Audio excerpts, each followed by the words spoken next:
ई अध्यापक आपका स्वागत करता है। नमस्कार प्यारे बच्चों, कैसे हैं आप? आशा करती हूँ अच्छे होंगे। तो आज हम करेंगे आपकी अभ्यास पुस्तिका का अगला अध्याय जंगल और जनकपुर। शुरू करने से पहले आपसे गुजारिश है कि मेरे चैनल को प्लीज़ सब्सक्राइब करें और लास्ट में एक कमेंट लिखना ना भूलें।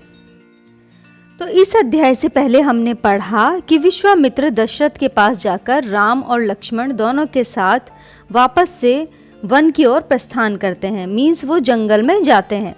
शुरू करते हैं। राजमहल से निकलकर महर्षि विश्वामित्र सरयू नदी की ओर बढ़े। तो वो जब पैलेस से, राजा के पैलेस से निकले, किंग पैलेस से, उसके बाद वो सरयू रिवर जो थी उसके साथ आगे चलने लगे। दोनों राजकुमार साथ थे, जो प्रिंस थे दोनों वो साथ थे। कौन? राम और लक्ष्मण। उन्हें नदी पार करनी थी आश्रम पहुंचने के लिए, मीन्स उनका जो आश्रम, जो मुनि का जो होम था वो कहाँ था? उस रिवर को अगर क्रॉस करेंगे तब था।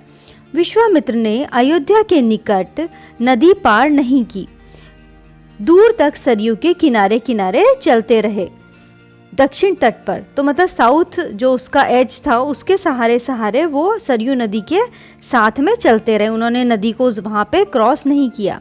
उसी तट पर जिस पर अयोध्या नगरी थी, तो जैसे रिवर होती है उसके एक साइड को अयोध्या नगरी थी, उसको क्रॉस करके दूसरी तरफ जाना है, वहाँ मुनि का आश्रम था, वहाँ उन्होंने क्रॉस नहीं किया। वे चलते रहे।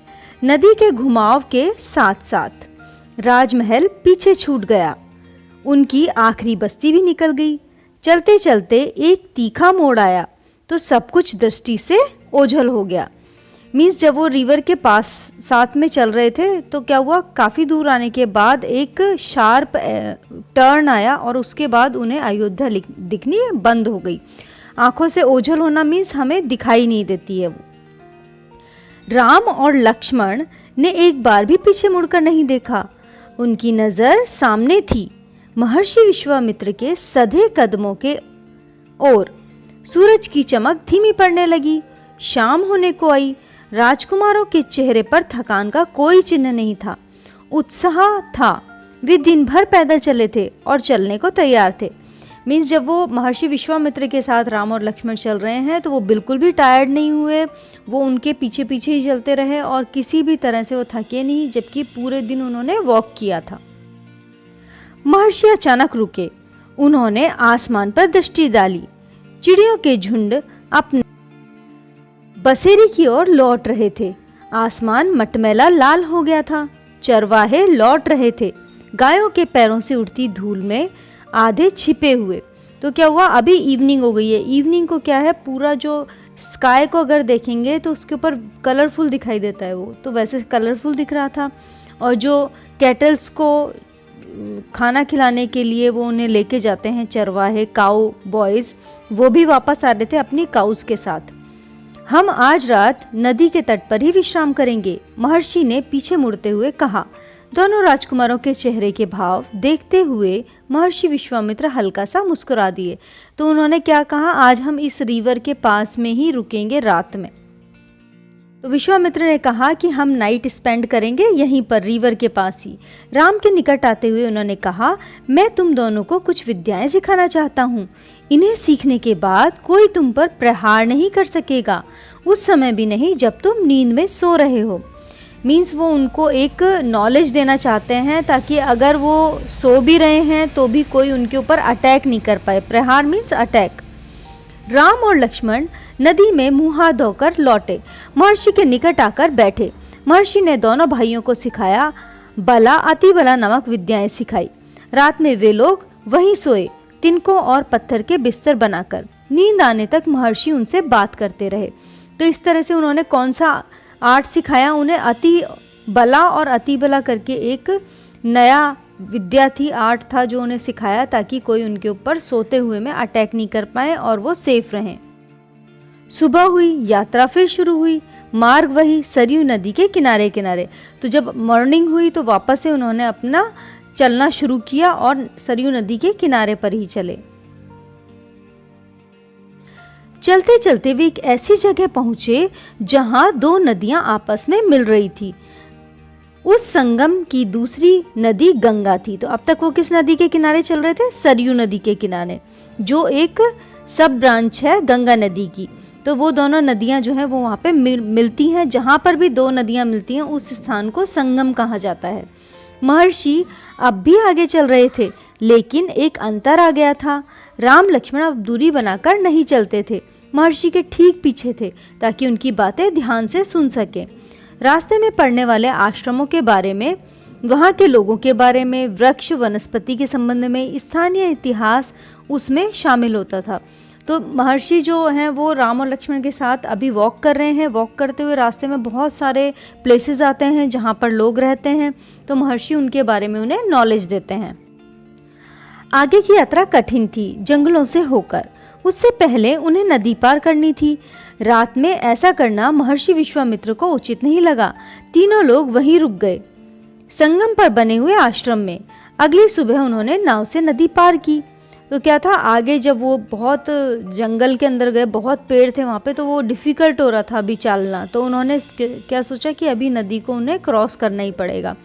तो उन्होंने वहीं पर रुके अपने एक आश्रम के अंदर, और मॉर्निंग को उन्होंने बोट से नदी को पार किया। नदी पार जंगल था, घना और दुर्गम। सूरज की किरणें धरती तक नहीं पहुंचती थी, इतना घना, वह डरावना भी था। हर ओर से झिंगुरों की आवाज आती थी। झिंगुर मतलब क्रिकेट्स। जानवरों की दहाड़, रॉर, कर्कश ध्वनियां। राम और लक्ष्मण को आश्वस्त करते हुए महर्षि ने कहा, ये जानवर और वनस्पतियां जंगल की शोभा है, इनसे कोई डर नहीं। असली खतरा राक्षसी ताड़का से है, वह यहीं रहती है, तुम्हें वह हमेशा के लिए मिटा देना है। तो वो कहते हैं कि जब राम और लक्ष्मण है, क्योंकि छोटे बच्चे ही हैं, वो डर ना जाएं, तो वो बोलते हैं कि जब हम किसी भी जंगल में जाते हैं, किसी फॉरेस्ट एरिया में जाते हैं, तो वहाँ पर रहने वाले जो भी जानवर हैं और जो भी आवाज़ें हमें सुनाई देती हैं, वही उस फॉरेस्ट की शोभा होती है। उसी से हमें फॉरेस्ट लगता है कि हाँ ये फॉरेस्ट है। तो वो बोलते हैं हमें इन जंगली जानवरों से डरने की ज़रूरत नहीं है। यहाँ पे ताड़का नाम की एक राक्षसी रहती है, हमें उसे मारना है। ताड़का के डर से कोई उस वन में नहीं आता था। जो भी आता ताड़का उसे मार डालती, अचानक आक्रमण कर देती। उसका डर इतना था कि उस सुंदर वन का नाम ही ताड़का वन पड़ गया था। तो इस राक्षसी के नाम पर ही उसका नाम पड़ जाता था, इस वन का। राम ने महर्षि की आज्ञा मान ली, धनुष पर प्रत्यंचा चढ़ाई और उसे एक बार खींचकर छोड़ दिया। तो जैसे हम बो और एरो है, उसके लिए हम बो को उठाते हैं, बोर के ऊपर एक वायर होता है, तो उस बो के वायर को अगर हम खींचते हैं तो टन करके एक साउंड आता है। तो वो साउंड उन्होंने क्रिएट किया। इतना ताड़का को क्रोधित करने के लिए बहुत था। मतलब ताड़का जो राक्षसी वो एंग्री हो गई इसको देख के। टंकार सुनते ही क्रोध से बिलबिलाती ताड़का गरजती हुई राम की ओर दौड़ी। दो बालकों को देखकर उसका क्रोध और भड़क गया। मतलब उसने सोचा कि ये छोटे छोटे बच्चे, ये मुझे डिस्टर्ब कर रहे हैं। जंगल में जैसे तूफान आ गया, मीन्स थंडर हो गया। विशालकाय पेड़ कांप उठे, पत्ते टूटकर इधर उधर उड़ने लगे। धूल का घना बादल छा गया, मीन्स चारों ओर से डस्ट आने लगी। उसमें कुछ दिखाई नहीं पड़ता था। फिर ताड़का ने पत्थर बरसाने शुरू किए। राम ने उस पर बाण चलाए, लक्ष्मण ने भी निशाना साधा। ताड़का बाणों से गिर गई। राम का एक बाण उसके हृदय में लगा, मतलब हार्ट के अंदर उसका एक एरो लग गया। वह गिर पड़ी और फिर नहीं उठी, मीन्स ताड़का जो है वो मर गई। महर्षि का आश्रम वहां से अधिक दूर नहीं था, लेकिन जब तक रात हो चली थी, विश्वामित्र ने दूसरी दूरी अगले दिन तय करने का निर्णय किया। ताड़का मर चुकी थी, उसका भय भी नहीं था। तीनों ने रात वहीं बिताई, ताड़का वन में, जो अब पूरी तरह से भय मुक्त था। तो महर्षि जो है वो अभी अपने लिविंग प्लेस की तरफ जाने के लिए बोल रहे हैं। सुबह जंगल बदला हुआ था। अब वह ताड़का वन नहीं था, क्योंकि ताड़का नहीं थी। भयंकर आवाजें गायब हो चुकी थी। पत्तों की सर से गुजरती हवा थी, उसकी सरसराहट का संगीत था। चिड़ियों की चहचहाट थी, शांति थी। तस्वीर बदल गई थी। क्यों? क्योंकि अभी ताड़का जो है वो मर चुकी है। सिद्ध आश्रम का अंतिम पड़ाव था महर्षि का आश्रम। छोटा सा रास्ता, छोटा भी था, मनोहारी भी था। प्राकृतिक सौंदर्य का आनंद लेते तीनों लोग जल्दी से आश्रम पहुंच गए। आश्रम वासियों ने उनकी अगवानी की, मीन्स उनका वेलकम किया, अभिनंदन किया। उनकी प्रसन्नता दुगनी हो गई। महर्षि विश्वामित्र के आश्रम लौटने की खुशी, राम लक्ष्मण के आगमन की खुशी, मीन्स उस आश्रम में, उस लिविंग प्लेस में जितने भी लोग रहते थे वो इन तीनों को देखकर बहुत खुश हुए। 5 दिन तक सब ठीक ठाक चलता रहा, शांति से, निर्विघ्न, मतलब कोई भी डिस्टरबेंस नहीं हुआ। लगता था कि राजकुमारों की उपस्थिति ने ही राक्षसों को भगा दिया। राम और लक्ष्मण ने यज्ञ पूरा होने तक न सोने का निर्णय किया, मतलब वो चाहते थे वो स्लीप ना करें। वे लगातार जागते रहे, चौकस रहे, कमर में तलवार और पीठ पर तुरीण, हाथ में धनुष प्रत्यंचा चढ़ी हुई, हर स्थिति के लिए तैयार। मीन्स उनके पास सोर्ड, बो एंड एरो जो है वो हमेशा रहते थे। अनुष्ठान का अंतिम दिन था, मीन्स जो ऋषि हैं जो यज्ञ कर रहे थे उनका लास्ट डे था। अचानक भयंकर आवाजों से आसमान भर गया।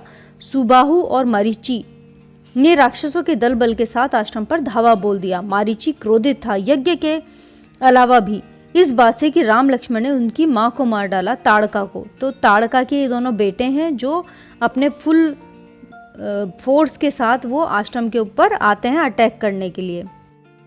राम ने राक्षसों का हमला होते ही कार्रवाई की, धनुष उठाया और मरीचि को निशाना बनाया। मरीचि बाण लगते ही मूर्छित हो गया, मतलब फेंड हो गया।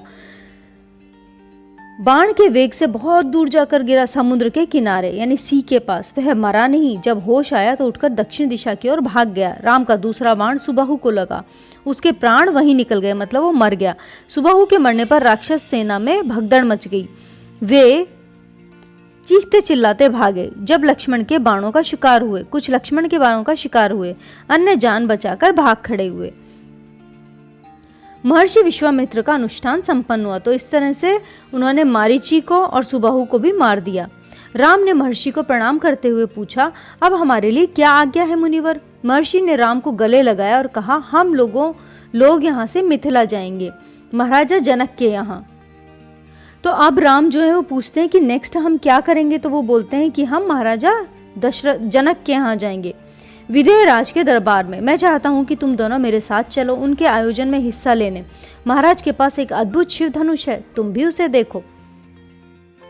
राम और लक्ष्मण अगली यात्रा को लेकर उत्साहित थे। नए स्थान देखने और जानने का अवसर मिला। सोन नदी पार कर विश्वामित्र मिथिला की सीमा के पास पहुंचे। अपने शिष्य और राजकुमारों के साथ वे गौतम ऋषि के आश्रम से होते हुए नगर में पहुंचे।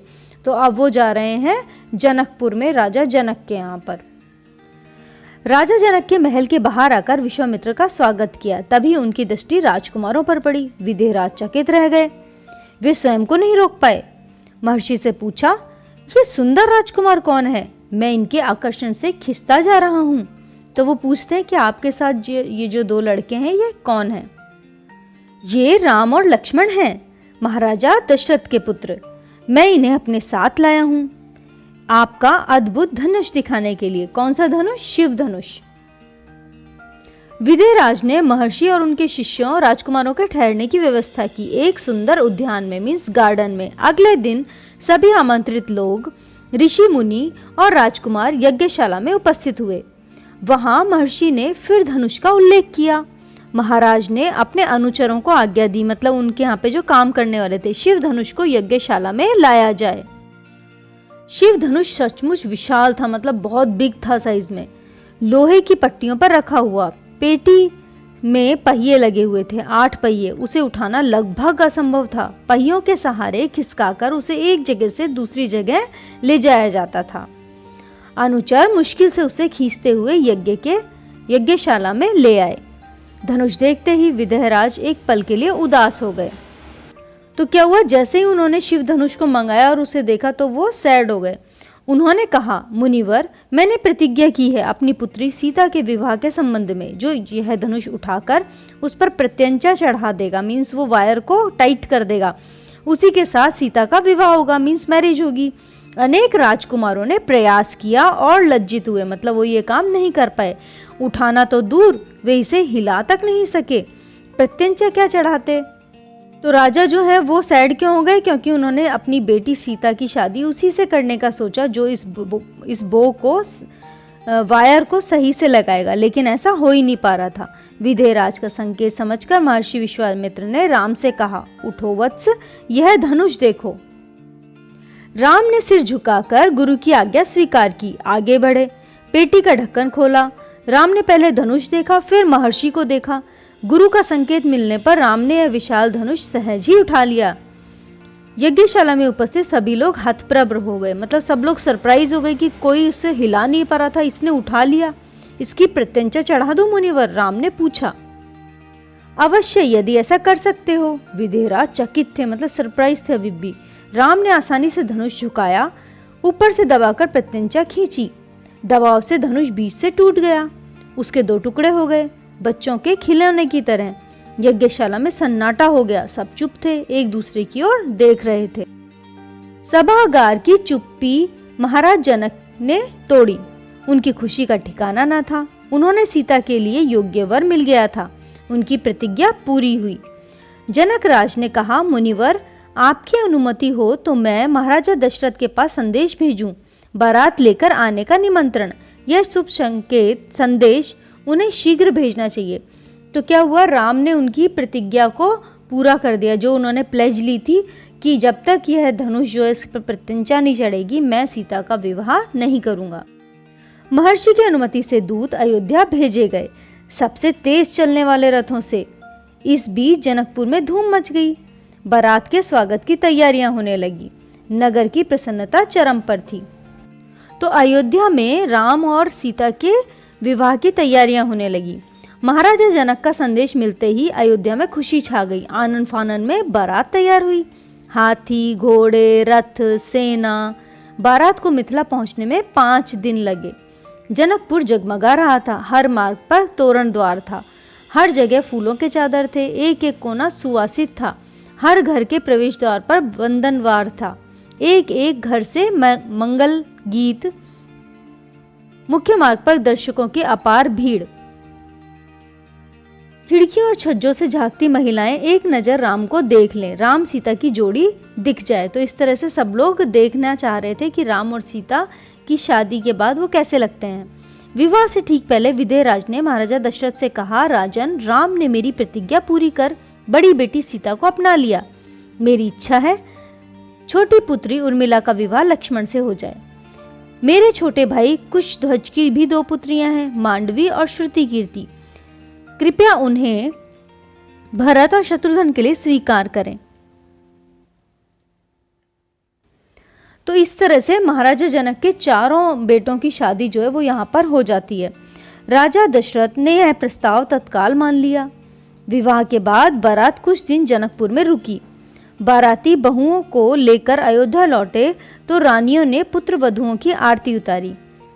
स्त्रियों ने फूल बरसाए, शंख ध्वनियों से गलियां गूंज उठी। यह आनंद उत्सव लगातार कई दिनों तक चलता रहा। तो इस तरह से राम और सीता का विवाह हो जाता है और सब लोग खुशी से रहते हैं।